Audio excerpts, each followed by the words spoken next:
basically, we're gonna be making the macaroni and cheese with just 2 cheeses. Sharp cheddar cheese, and then a little bit of an extra twist, Parmesan cheese that you wouldn't normally expect in macaroni and cheese. So let's get started.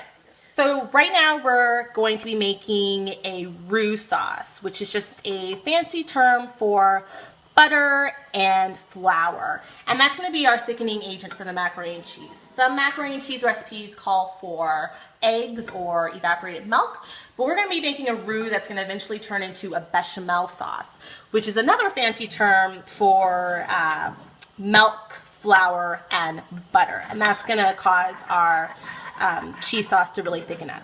Okay, so the butter is now melted. I'm going to take 3 tablespoons of flour.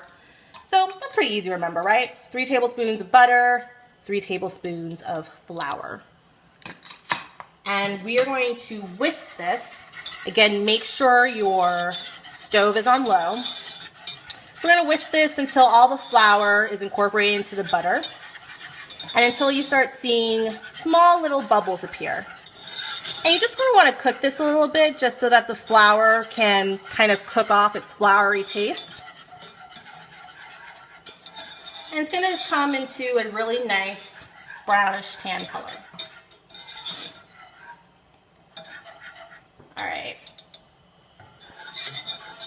Almost there. All right.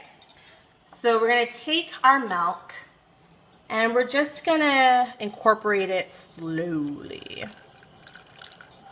And I cannot do this with my left hand. So, I'm just going to switch. Duh.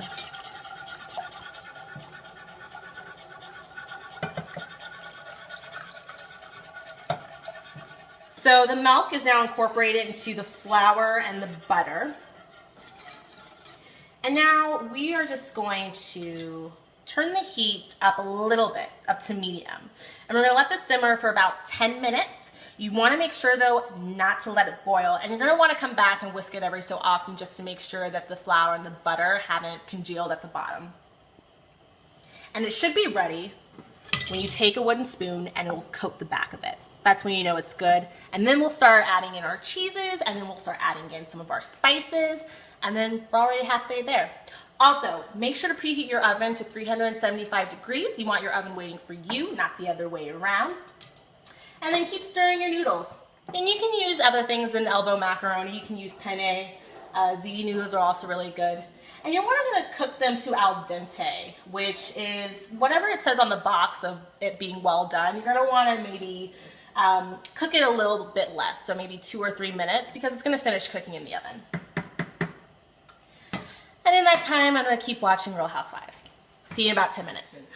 Hey guys, welcome back. So the roux has cooked to the consistency that we wanted to cook. See how it has nicely thickened up and it's coating the back of a wooden spoon?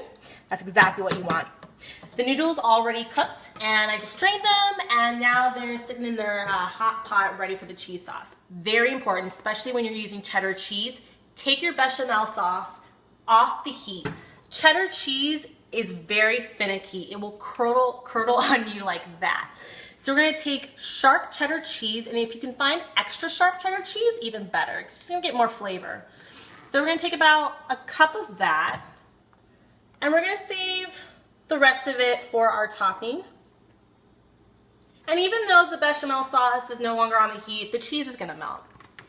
And then we're also going to take about 3/4 of a cup of the Parmesan cheese, and we're just going to add to it. All right. Just going to mix this, and I might add a little bit more cheese to it just to get the color and obviously the flavor that I want. Okay, so because Parmesan cheese is more of a saltier cheese than most cheeses, I'm just going to start off with about 1/2 teaspoon of salt. And then a couple of cracks of black pepper. And then a surprise ingredient, another surprise ingredient besides the Parmesan cheese, is going to be dry mustard powder. And I find that dried mustard powder kind of gives it a little bit of a kick to the mac and cheese. And we're going to put in a good teaspoon of it. And you can totally omit this, but I think it gives a little something extra to it. So just a teaspoon. Great.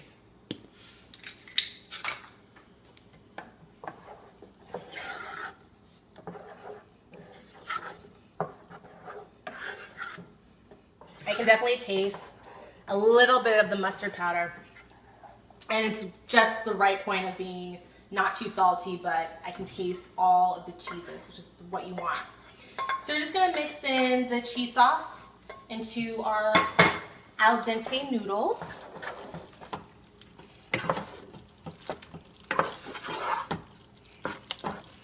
Great.